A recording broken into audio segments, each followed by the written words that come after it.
So yeah, go ahead. Like, we'll start with gender. Have you ever experienced like any type of discrimination because you've been a woman?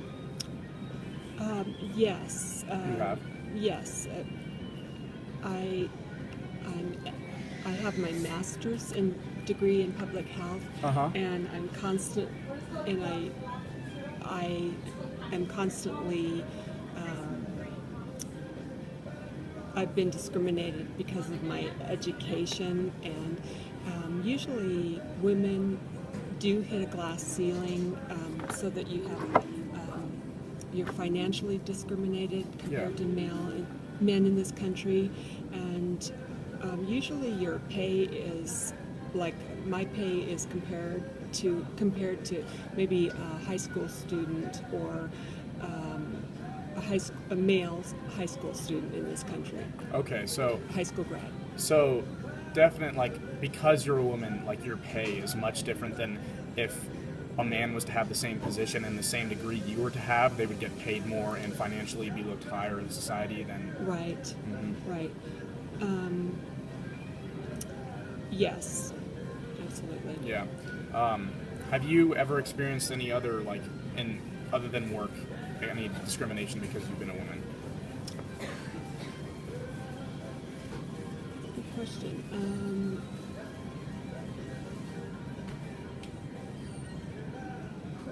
I I think it's hard for men, for example, in like I'm in my late 50s, and when I have male friends in their 60s, it's hard for them to value me as a friend. Yeah. It's still, they really see you they still see you as a sexual being first.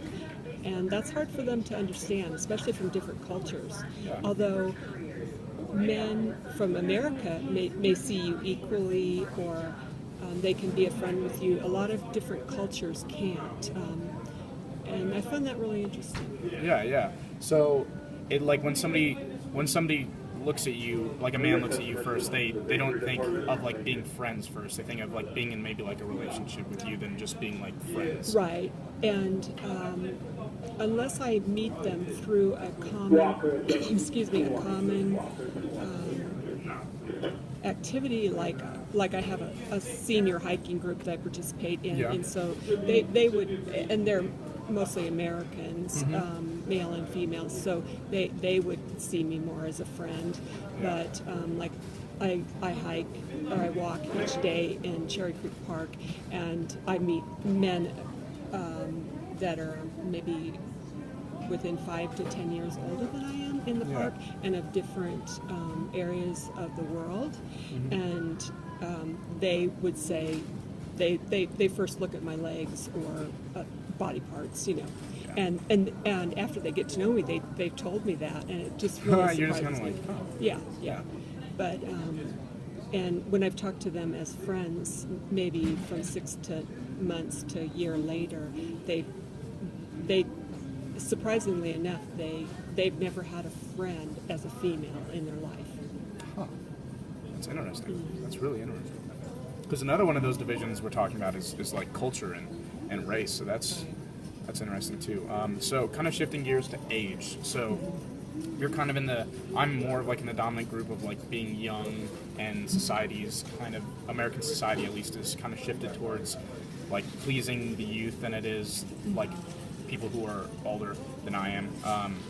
So have you like noticed any difference from like when you were younger, since like you've gotten older, or like now you're looking at the youth and you see society and how they're favoring the youth compared to like people who aren't like as young?